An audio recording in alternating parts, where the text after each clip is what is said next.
கடல் மட்டம் உயர்வதால் சென்னை உள்ளிட்ட 7 மாவட்டங்களில் பருவமழை காலங்களில் பாதிப்பு ஏற்பட வாய்ப்பு இருப்பது அண்ணா பல்கலைக்கழக பேராசிரியர் மேற்கொண்ட ஆய்வில் தெரியவந்துள்ளது. கடல் மட்டம் உயர்வதால் நாகை, திருவாரூர் மாவட்டங்கள் கடுமையான பாதிப்புகளை எதிர்கொள்ளும் எனவும் அந்த ஆய்வு கூறுகிறது. சென்னை அண்ணா பல்கலைக்கழகத்தின் காலநிலை மாற்றம் மற்றும் பேரிடர் மேலாண்மை மையத்தின் பேராசிரியர் ராமச்சந்திரன் மேற்கொண்ட ஆய்வில் பல அதிர்ச்சி தரும் உண்மைகள் தெரியவந்துள்ளன.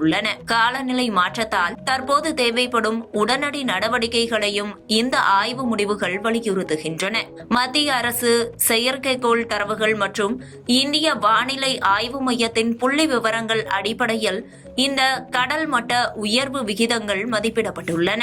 அதன்படி கடந்த 1991 ஆண்டில் இருந்த கடல் மட்ட உயரத்தை அடிப்படையாக வைத்து பேராசிரியர் ராமச்சந்திரன் தலைமையில் ஆய்வு செய்யப்பட்டுள்ளது. ஒவ்வொரு பகுதி வாரியாகவும் தகவல்களை திரட்டியதன் அடிப்படையில் 1991 முதல் 2023க்கு இடைப்பட்ட காலகட்டத்தில் ஆண்டுக்கு 3.4 மில்லிமீட்டர் அளவுக்கு கடல் மட்டம் உயர்வது தெரியவந்துள்ளது. இந்த கணக்கின்படி வைத்தால் கிட்டத்தட்ட 2100 ஆண்டில் கடல் மட்டம் 25 சென்டிமீட்டர் அளவுக்கு அதிகரிக்கலாம். ஒருவேளை கரியமில வாயு உமிழ்வு, வெப்பநிலை ஆகியவை மேலும் அதிகரித்தால் இந்த அளவு அதிகபட்சமாக 110 சென்டிமீட்டராக உயரலாம். இதனால் ஆந்திராவின் நெல்லூர், மேற்கு வங்கத்தின் சுந்தர்பன், கேரளாவின் திருச்சூர், மகாராஷ்டிராவின் ராய்காட், குஜராத்தின் கட்ச் ஆகிய நகரங்கள் கடுமையாக பாதிக்கப்படும். கடலோர மாநிலங்களில் ஏதேனும் ஒரு நகரமாவது இப்படி கடுமையான பாதிப்பை சந்திக்கும் என கணிக்கப்பட்டுள்ள அதே வேளையில்தான்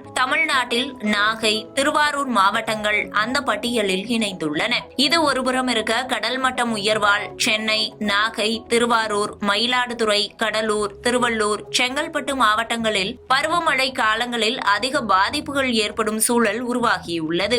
வெள்ளம் ஏற்படும் சமயத்தில் ஊருக்குள் புகும் கடல் நீரை வெளியேற்றுவதில் சிரமம் ஏற்படலாம். நாடு முழுவதும் 69 மாவட்டங்களில் ஆய்வு நடத்தப்பட்ட நிலையில் அதில் தமிழ்நாட்டில் 14 மாவட்டங்களின் பெயர்கள் இடம்பெற்றுள்ளன. அதாவது கடலோர மாவட்டங்களில் 2100 ஆண்டில் கடல் மட்டம் அதிகபட்சமாக 52 சென்டிமீட்டருக்கு மேல் உயரும் என உத்தேசமாக கணிக்கப்பட்டுள்ளது. கூவம், அடையாறு முகத்துவாரம், முட்டுக்காடு, பழவேற்காடு ஆகிய பகுதிகளில் வடகிழக்கு பருவமழை காலங்களில் கடல் மட்ட உயர்வின் தாக்கங்கள் வெளிப்பட ஆரம்பிக்கும் என்பதால் உள்ளூர்வாசிகளின் பாதுகாப்பு, வாழ்வாதாரம் குறித்த நடவடிக்கைகளை அரசு மேற்கொள்ள வேண்டிய அவசர தேவை ஏற்பட்டிருக்கிறது.